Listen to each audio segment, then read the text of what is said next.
Hello.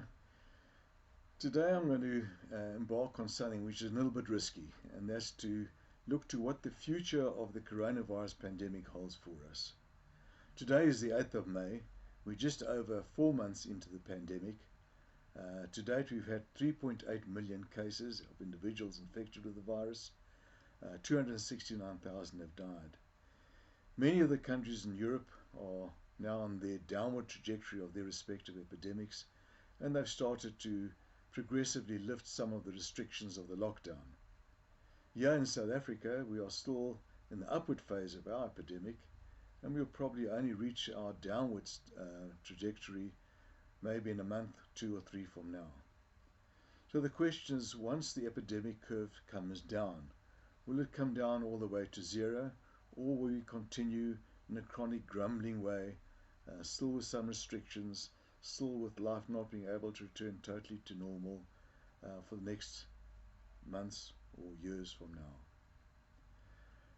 Will the advent of summer play a role? Will that ameliorate the epidemic? And thirdly, and probably what's on many people's minds, once the epidemic does resolve, to whatever extent it does resolve to, will there be a second wave or a third wave similarly to what we've had up to now?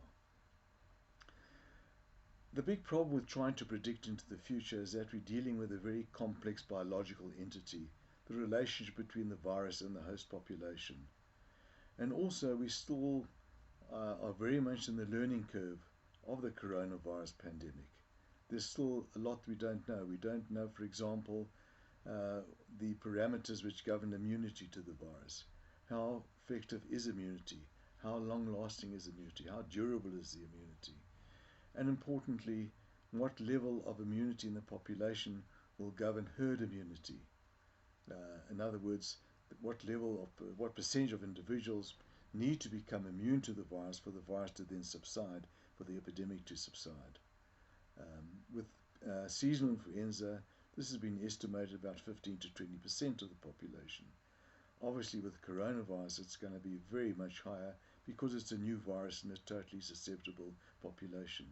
So estimates are as high as 60 to 70% or maybe even higher than that.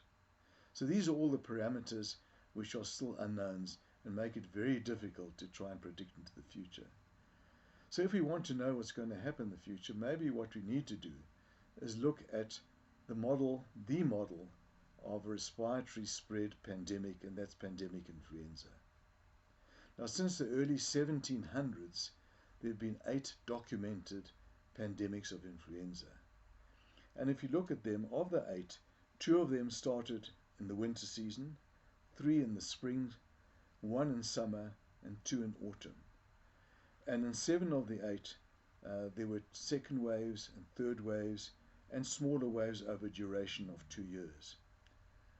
Now, if we look at the pandemic of pandemics, the Spanish influenza pandemic of 1918-1919, the first wave began in the spring of 1918. That was a fairly minor wave. The major wave, the killer wave, the second wave, commenced in the autumn of 1918, going into 1919, and the third wave well into the winter of 1919.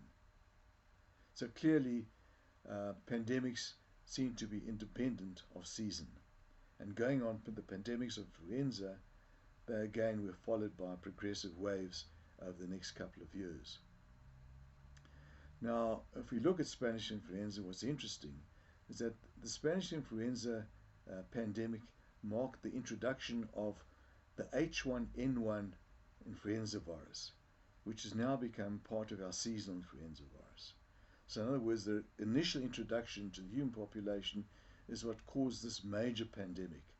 And that was then followed with the virus becoming very much lower virulence and then incorporating itself into the human population as a seasonal influenza virus.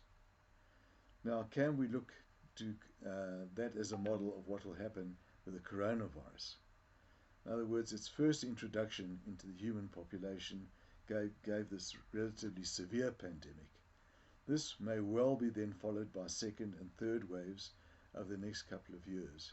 And then the virus will be incorporated into our seasonal winter coronaviruses, as we in fact we do find with the other human coronavirus, which cause a relatively trivial common cold. Of course, what we are hoping for is a vaccine, and the vaccine will, of course, quite dramatically and quite radically change the character of any second or third waves which may occur in the future. Unfortunately, the reality is that there will not be a vaccine, certainly not this year, but hopefully we'll have a vaccine sometime next year, which will be safe and effective and affordable. And that will certainly make life a lot more easier when we do have our second and third waves. So that's more or less, I think, what will happen with coronavirus looking into the future. It is speculative, but looking at the model of pandemic influenza, I think will give us a good indication of what we can expect with coronavirus.